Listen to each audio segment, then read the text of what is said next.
Welcome to the Explainer. Look, let's just dive straight into this, okay? I want you to take a quick second and really think about how you ended up right here, right now. I'm willing to bet you clicked on this exact presentation because a strategically designed title or a very specific kind of eye-catching thumbnail grabbed your attention. It's ironic, isn't it? But hey, don't worry, you are absolutely not alone in this. Today, we're decoding the anatomy of a click, and more specifically, we're going to look at how fear drives our digital behavior in ways we don't even realize are happening. So what is it that subconsciously forces your hand to click on a digital headline or a YouTube thumbnail? We all really like to think of ourselves as completely rational creatures. We browse the web, we weigh our options, and we make these entirely logical, well-thought-out choices about what to read or watch, right?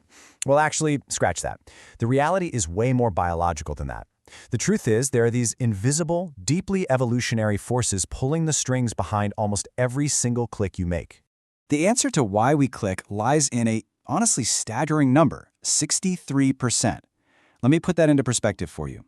According to a massive study of 65,000 titles by Outbrain, headlines that use negative superlatives, words like worst or least, have a 63% higher click-through rate than positive ones.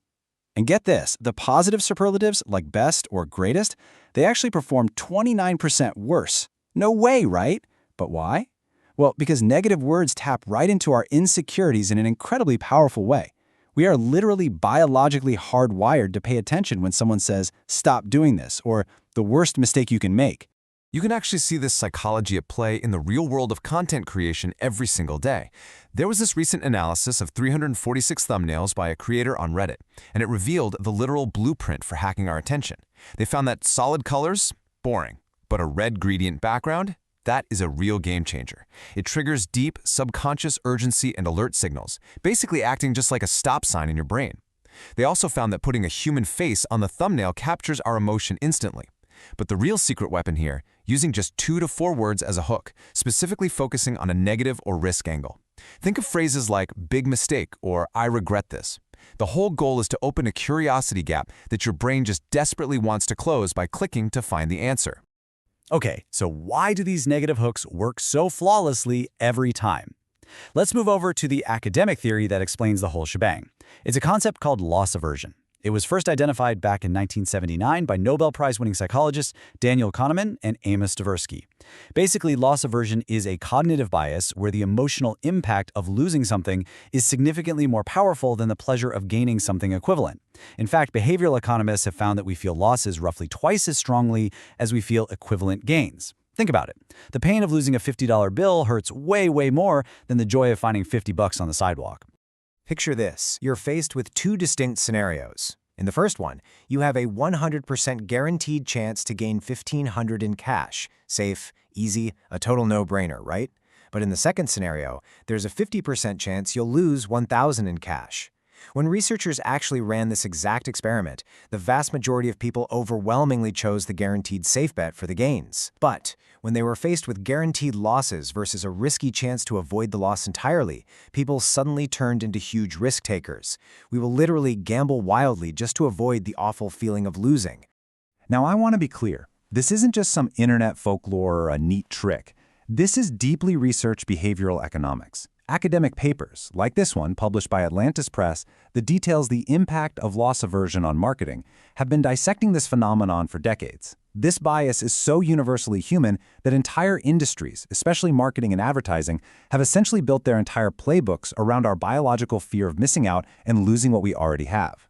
And this brings us right to a related concept called the endowment effect, which was tested using something as boring as a simple coffee mug. Researchers gave half the people in a room a mug and asked them, "Hey, how much would you sell this for?" Then they asked the other half, who didn't get a mug, how much they would pay for it. The results are kind of crazy. The sellers valued the mug at an average of $7.12, while the buyers only valued it at $2.87. It makes absolutely zero logical sense, but simply owning an item makes you value it at more than double its worth. We will hoard a cheap little coffee mug just because giving it up feels like a loss. And as we just established, we really, really hate losing.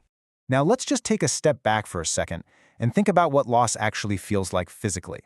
Listen to this quote from a creative writing guide on how to describe fear. "Dread twisted in her gut." It's visceral, isn't it? When digital marketers use these psychological tactics, they aren't just playing a numbers game on a spreadsheet. They are triggering primal, physical, biological responses inside your very body. That sudden sinking feeling when you think you might lose all your data or miss out on a massive holiday discount, that is real physical dread. Which brings us to the actual neuroscience of a click. When we anticipate a potential loss, say you get one of those sale ends tonight emails, it literally activates the amygdala and the insula in our brains. These are the specific regions associated with fear, anxiety, and even disgust. This is an ancient evolutionary survival instinct kicking in. And the wildest part of all this response happens completely automatically.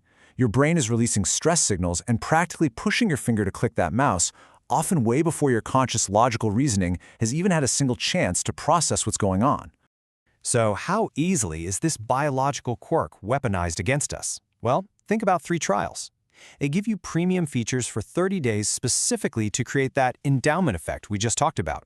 When the trial is over, you aren't just making a cold decision to buy something, you are actively fighting the pain of losing access to something you already feel like you own. What about odd-even pricing? Framing a price at $99 instead of $100 limits the perceived loss of crossing over into a new $100 bill. And scarcity messaging? Only 3 left in stock. That directly attacks your amygdala with the fear of missing out. Come on, ask yourself, when was the last time you hesitated to cancel a free subscription just because you thought you might want it later? And hey, if you think you're perfectly immune to all this, let me share this incredible A/B advertising test with you. Marketers ran 2 ads offering the exact same monetary value. One was gain-focused, get 50 pounds off. The other was loss-focused, save 50 pounds, which subconsciously implies you are avoiding the loss of that money. The result? The loss-focused ad had a 31% higher click-through rate. 31%. Reframing the exact same 50 pounds as a loss avoided rather than a gain drastically alters our behavior. We honestly just can't help ourselves. Let's move out of the digital space for a second and see how this builds into our physical environments. Have you seen those Amazon Go stores? The Just Walk Out technology wasn't just built for convenience. It was intentionally designed to eliminate the psychological pain of the checkout line. Parting with your money physically hurts, so Amazon literally removed the register to bypass your loss aversion entirely. This principle is everywhere. A 1992 grocery study focusing on eggs found that the pain of a 10% price hike hit more than twice as hard as the joy of a 10% discount. And today, e-commerce stores are using these exact scarcity principles to boost their conversions by 15 to 25%. Okay, so are we just biological click zombies being endlessly manipulated by our amygdalas? Well, not entirely. There are proven ways to beat this psychological trap. First up is education. Better cognitive ability and awareness actually help the logical parts of your brain override those emotional, affective components. Second, experience. Professionals who make frequent investment decisions show significantly lower loss aversion because they've essentially trained their brains to detach and look at the bigger picture. But here's a really fascinating twist regarding age. As we get older, the volume of gray matter in our posterior parietal cortex declines, which actually increases our susceptibility to loss aversion.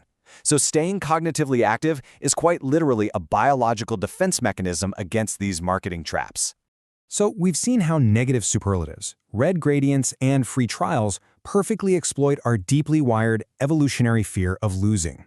I want to leave you with this final thought. The next time you see a "sale ends today" sign, or you scroll past a YouTube thumbnail screaming, "I regret this big mistake," who is really making the decision to click? Is it your logical, rational self? Or is it your amygdala desperately trying to survive the digital wilderness? Definitely keep that in mind the next time you're browsing. Thanks for joining me on this explainer, and keep asking questions. Welcome to